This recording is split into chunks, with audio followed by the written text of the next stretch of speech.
Fumer pourrait coûter encore beaucoup plus cher. Le paquet à plus de 11 € d'ici 5 ans. Certains fumeurs l'admettent, un tel prix serait clairement dissuasif. Au-delà de 10 €, oui, ça me dissuade fortement d'acheter du tabac. Et je sais qu'il y a de plus en plus de fumeurs qui n'achètent plus en France aussi.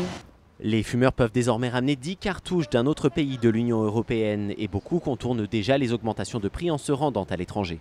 On peut s'approvisionner pour 2 mois et puis on repart et on revient. Ça ne pose pas de problème. Les fumeurs eux-mêmes reconnaissent les dangers du tabac, responsable de 73 000 décès par an. Mais pour eux, intervenir sur le prix n'est pas forcément la solution face à la dépendance. Ça serait bien aussi, au lieu d'augmenter, on pourrait plus aider à ce qu'il y ait plus de moyens pour que les gens puissent arrêter en fait. Le prix des paquets a déjà augmenté de plus de 25 % entre 2004 et 2011. Pourtant, les ventes se sont maintenues.